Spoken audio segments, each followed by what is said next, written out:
আসসালামু আলাইকুম listeners, thank you Rasel ভাই। আমি আমার কাছে এসছে অনেকগুলো ঘটনার মধ্যে আমি এই ঘটনাটা আমি সবার আগে বলতে যাচ্ছি আপনাকে, যেটা একটু আগে শোনালাম। হ্যাঁ হ্যাঁ প্লিজ। তো এই ঘটনাটা ঘটে হচ্ছে, তার নামটা ছদ্মনাম হিসেবে ইউজ করছি কারণ সে কোথায় আছে আমি এগুলো বলার পারমিশন পাইনি। তার নাম খোকন দিলাম এবং তার ফ্রেন্ডের নাম দিলাম জাকির। তো এটা আর্লি 90s-এর ঘটনা, নব্বইয়ের শুরুর দিকে আর কি। নীলফামারী জেলার বালাগ্রাম একটা গ্রাম আছে, সেইখানে জলঢাকা থানা বালাগ্রাম টাইপের একটা গ্রাম, সেইখানে ঘটনা আর কি। এটা জুলাই মাসের ঘটনা এবং তার কিছু ব্যাকগ্রাউন্ড হিস্ট্রি আমি দিচ্ছি। যে লোকটা ঘটনা বলেছেন তিনি আগে প্রাইমারি স্কুল শেষ করে ওই মুহূর্তে আপনার একটা মাদ্রাসায় ভর্তি হন। তার বাবা মা অসচ্ছল ছিলেন, বাবা মা দূর বাসার থেকে অনেক দূরে একটা মাদ্রাসায় দেন এবং মাদ্রাসার মধ্যে ছিল হচ্ছে 12 জন ছাত্র এবং একজন শিক্ষক। তারা একটা রুমের মধ্যে সবাই একসাথে গুটিছুটি হয়ে থাকতো এবং শিক্ষক একজন, উনিও পড়াতেন, সব কিছু উনিই করতেন, নামাজ কালাম হতো ওই জায়গায়, কিন্তু রান্না টান্না কিছু হতো না ওই মাদ্রাসার মধ্যে। তো এলাকার ওই আশেপাশে যেসব ঘর ছিল, ঘর ভিত্তিক সবগুলো মানুষ মানে সবাই এরকম এরকম করে ভাগ করা ছিল কোন দিন কে কোন দিন খাওয়াবে এদেরকে। তো ঘটনার দিন ছিল বৃহস্পতিবার। সেদিন বৃহস্পতিবার হওয়ার কারণে মাদ্রাসা পরের দিন শুক্রবারের জন্য সবাই যেসব স্টুডেন্ট মানে ছাত্রগুলা ওখানে ছিল তাদের বাসা যাদের কাছাকাছি, ওরা ওদের নিজেদের বাসায় চলে যায় আর থাকে শুধুমাত্র এই খোকন সাহেব এবং তার ফ্রেন্ড জাকির। ওই সময় তারা থেকে যায় বাসায় এবং ওই মাদ্রাসায় থেকে যায় এবং মাদ্রাসায় ওই দিন মানে বৃহস্পতিবার ওই দিন এশার নামাজ শেষ করে হুজুর তার নিজের বাড়িতে চলে যায় এবং যাওয়ার আগে বলে যায় যে যেহেতু আমি চলে যাচ্ছি, তোমরা যদি কেউ নক টক করে তোমরা দরজা খুলো না, আর পরিচয় না নিয়ে দরজা খুলবা না। কারণ অনেকেই দেখা যায় যে এশার নামাজের পরে এসে রাত্রেবেলা এখানে থাকতে চায়, ঘুমাতে চায়, অনেকেই আছে তাদের থাকার জায়গা নেই, এরকম অনেকেই আকুতি করে আর কি।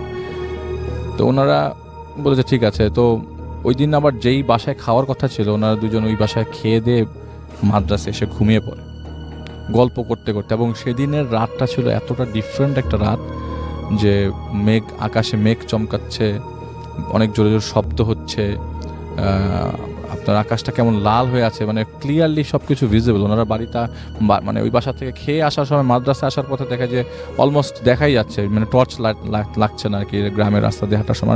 ওই জায়গায় ইলেকট্রিসিটি ছিল না, তো ওরা মাদ্রাসায় আসার পরে মোমবাতি পায় নাই এবং টর্চ লাইট ছিল, কতক্ষণ জ্বালিয়ে রাখবে। চার্জেরও একটা বিষয় আছে, কারণ টর্চ লাইটটা তো আপনার ব্যাটারিতে চলে, কতক্ষণ পরে আবার কখন ব্যাটারি কিনতে হবে। যাই হোক, ওনারা জিনিসটাকে আগলে রাখে এবং সব কিছু বন্ধ টন্ধ করে শুয়ে পড়ে, গল্প করতে করতে এক পর্যায়ে ঘুমিয়ে যায়। তন্দ্রার মতো লেগে আসে হঠাৎ। ওই সময়টা কয়টার দিকে এটা উনি প্রপারলি মনে করতে পারছেন না যে এটা কয়টার দিকে হতে পারে, কিন্তু হঠাৎ করে দরজায় ঠকঠক করে শব্দ আসে। শব্দটা খুব জোরে জোরে আসে এবং বাইরে থেকে চিৎকার করছে, এই খোকন গেট খোল। উনি খুব মানে অবাক হয়ে যায়, এত রাতের বেলা। তো ভয়েস শুনে মনে হচ্ছে যে হুজুরের শব্দ, ওনাদের যে ওস্তাদ যে হুজুর ওনাদেরকে পড়া এখানে থাকে, ওনার মাদ্রাসা এটা। তো ওরা কী করলো, মানে ওই উঠে গেল, জাকির যে ছেলেটা ওর ফ্রেন্ড, ও ঘুমাচ্ছে এবং ওর একটা সমস্যা, যদি ঘুমায় যায় ওকে উঠানো যায় না। তো দরজা খুললো এবং লোহার দরজা খোলার পরে দেখলো যে বিদ্যুৎ চমকাচ্ছে এবং ওই চমকানির মানে আলোতে বোঝা গেল না এটা হুজুর এসছে এবং বুড়াটা দেখেই বোঝা যাচ্ছে যে হুজুর এসছে। তো বলছে যে চল, একটা বিয়ের দাওয়াত আছে, বিয়ের খাবো একটা। জাকির কোথায়, বলে ও তো ঘুমাচ্ছে, ওরা ডাক দে, ওকে উঠা। তো উনি কী করলো, মানে হুজুরের ধমকের এক শব্দে যে তাড়াতাড়ি রেডি হয়ে গেল এবং জাকির উঠালো, যাই ওট একটা বিয়ে খাবো, হুজুর আসছে। তো হুজুর আবার জোরে জোরে বলছে, বিয়ে খাবো, তুই ওঠ। তো সাথে সাথে রেডি হয়ে গেল। ওই ছেলেটা আবার ঘুমন্ত অবস্থায় আর কি, এমন যে ও একদম খুব উঠে গেছে এরকম কিছু না, ও ঘুমন্ত অবস্থায় ভয়ে দাঁড়িয়ে গেছে আর কি। হুজুরকে তো ভয় পায় সবাই। তো ওরা কি করলো, হুজুরের সাথে হাঁটা ধরলো, তালা মেরে হুজুরের সাথে আগাচ্ছে। এমন সময় হুজুর বললো, ওই যে সামনে ভ্যানটা আছে, ভ্যানটাতে গিয়ে ওঠ। তো ওই মুহূর্তে হুজুর ভ্যানে উঠে গেছে এবং উনি ভ্যানে উঠতে যাবে। তো এই যে জাকির ছেলেটা যে বন্ধুটা সাথে ছিল, ও না ঘুমাচ্ছিল দাঁড়ায়, উঠছিল না। তো ওই মুহূর্তে ভাইটা মানে বললো যে এই, মানে হেসে দিছে আর কি। তো ওই সময় মানে হাসি পেয়ে গেছে যে দাঁড়ায় ঘুমাচ্ছে। তো আমার হুজুর বিশাল ধরে একটা ঝাড়ি দিছে, এই কি দুষ্টামি করতেছিস কেন। ও ওই মুহূর্তে উনি বললো যে আলিফ ভাই আমি যেটা পেলাম আর কি সেটা হচ্ছে ওনার গায়ের থেকে এত বাজে গন্ধ আসছিল এবং মুখ থেকে যখন কথা বললো আরও বিকট, আরও কটকটে পচা গন্ধ আসলো এবং বমি হওয়ার মতো অবস্থা। আমি কি করলাম, জাকির উঠতে গেল, তখন উনি বললো এই জাকিরকে তুই মাদ্রাসায় রেখে আয়, ওর যাওয়ার দরকার নেই, তুই আমার সাথে চল। তো উনি কি করলো, জাকিরকে রেখে আসলো, বলছে যে এটা তো ইটস নট, এটা আসলে স্বপ্ন না, আমি হাঁটছি, আমি ধরছি, হুজুরের ঝাড়ি খাচ্ছি, জাকিরকে ঘরে তালা মেরে আসছি, এটা স্বপ্ন না, স্বপ্ন মাঝে মধ্যে আমি ভেঙে ফেলি, মানে উনি বলছে যে স্বপ্ন মাঝে মধ্যে আমি ভেঙে ফেলি। তো যাই হোক, উনি হুজুরের সাথে ভ্যানে ওঠে এবং ভ্যানে ওঠার পরেই হুজুর গায়ের থেকে এরকম বাজে গন্ধ আসছিল। তো হুজুর তো সবসময় আতর মেখে চলা মতো লোক, ওনার গায়ের থেকে এত বাজে গন্ধ কেন আসবে? আর বিয়ে সাথে গেলে তো পচা গন্ধ আসার প্রশ্নই আসে না। কিন্তু এত প্রশ্ন করার এত চান্স নাই, কারণ হুজুর ওনাদেরকে প্রচণ্ড, মানে হুজুর করা প্রচণ্ড ভয় পায়। উল্টাপাল্টা কিছু জিজ্ঞেস করলে কোথার থেকে কি ধরে বসে হয়তো পেটানি দেয় নাকি, চুপচাপ ছিল। তো একটা পর্যায়ে প্রায় আধা ঘন্টা 45 মিনিট উনি ভ্যানের মধ্যে ছিলেন। রাত কয়টা বাজে এইটার কোনো আইডিয়াই ওনার নাই। ওই মুহূর্তে সাথে টর্চ লাইট ছিল। তো একটা পর্যায়ে ওনাদের ওই এলাকায় একটা নাম করা শ্মশান ঘাট ছিল, ওই শ্মশানের পাশে তারা এসে ভ্যানটা থামায়। ভ্যানটা থামানোর পরে হুজুর বলে, এবং উনি শ্মশানের কথা বলে যে এই শ্মশানটা এত পুরানো, জেনে লক্ষাধিক মানুষের শেষকৃত্য সম্পন্ন হয়েছে, এত পুরাতন কবর, মানে এত পুরাতন শ্মশান ঘাট আর কি। তো হুজুরও হঠাৎ করে বললো যে তুই এখানে দাঁড়া, একটা লাশ নিয়ে আসবো, ওই লাশটা নিয়ে আসার পর দোয়া কালাম পড়তে হবে, 500 টাকা পাবি। তো তখন 500 টাকা 50 লাখ টাকার সমান ওর কাছে। অসচ্ছল ফ্যামিলি, 500 টাকা পাওয়া মানে 2 মাস চলা, যত কিছুই হোক 500 টাকা লাগবে যেভাবেই হোক। হুজুর যেটা বলে সেটাই, দাঁড়ায় থাকবে ওই জায়গায়, এরকম ডাট, মানে বাচ্চা কাচ্চা তখন 13-14 বছরের একটা ছেলে। হুজুর ওই মুহূর্তে ভ্যানটা নিয়ে চলে যায় এবং সে ওই জায়গায় দাঁড়িয়ে থাকে। এক পাশে শ্মশান আর এক পাশে ঘন জঙ্গল, আর বাম পাশে আপনার পিছন সাইডে ধান ক্ষেত এবং আকাশ তো পুরো লাল হয়ে আছে, মেঘ আর কি, আকাশে অনেক মেঘ। এমন সময় হুজুর আসে, অনেকক্ষণ দাঁড়িয়ে থাকে এবং একটা বাচ্চা মানুষ এরকম কখনো বলে যে আমি কখনো গ্রামে এতক্ষণ এক জায়গায় এতক্ষণ দাঁড়িয়েছিলাম না। হুজুর আসে, একটা লাশ নিয়ে আসে ভ্যানে করে। ভ্যান চালকটা ওই মুহূর্তে ওই জায়গা থেকে হেঁটে চলে যায় এবং যে লাশটা নিয়ে আসে সেই লাশটা একটা বস্তার মধ্যে রাখা, এবং বস্তা থেকে রক্ত চুয়ে চুয়ে পড়তেছে, সেটা তো আমি ক্লিয়ারলি বুঝতে পারছি, দেখাই যাচ্ছে। লাশটা যখন এসে মানে নামিয়ে রাখলো, আর হুজুরের অবস্থা খুব খারাপ, ঘেমে একবারে গোসল হয়ে এসছে, এরকম অবস্থা। তো হুজুর বললো যে তুই সূরা ইয়াসিন পড়া শুরু কর। তো উনি বলছেন যে আমি সূরা ইয়াসিন পড়বো, আমি তো কায়দাই পড়তে পারি না, সূরা ইয়াসিন কিভাবে পড়বো? ওখানে তখন মাদ্রাসা মাত্র 2-3 মাস হয়, কায়দায় ঠিক মতো পড়তে পারি না, সূরা ইয়াসিন তো আমি জানি না, পড়তে পারি না। হুজুরকে এই কথা বলার আগে উনি চিন্তা করলো যে ওই দিন আবার সকালবেলা, যেদিন ঘটনা সেদিন সকালবেলা আবার ও কায়দায় একটা ভুল করেছে। তো হুজুর দিন ওদেরকে খুব বেদ দিয়ে পিটিয়েছিল। হুজুর তো জানে আমি কায়দা পড়তে পারি না, তাহলে আমি কোথার থেকে কি পড়বো?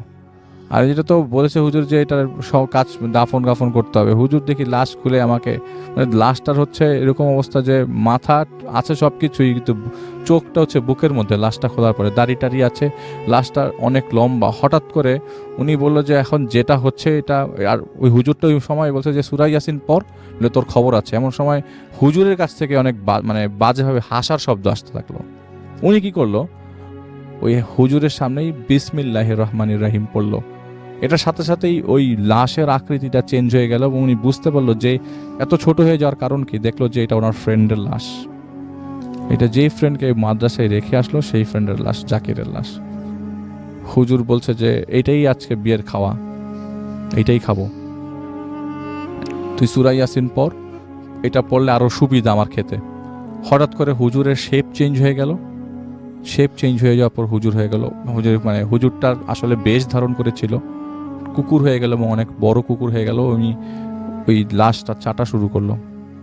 এমন সময় ঘেউ ঘেউ করতে করতে পেছন থেকে আরো কতগুলা কুকুর আসলো এবং উনি ছিটকে চলে গেল 100 ফিট দূরে, এবং উনি বিসমিল্লাহির রহমানির রহিমই পড়ছে, আর কিছু পড়ছে না। তো হঠাৎ করে একটা কুকুর এসে অনেকগুলো, ওই যে কয়টা কুকুর আসলো ওরা কি করলো, ওই লাশটার চারিপাশে থাকলো, মানে ওই লাশটাকে শুকছে বা চাটছে, এরকম কিছু একটা, দূর থেকে প্রপারলি দেখা যাচ্ছে না। হঠাৎ করে দৌড়ে একটা কুকুর এসে ওনার পায়ে কামড় দিল।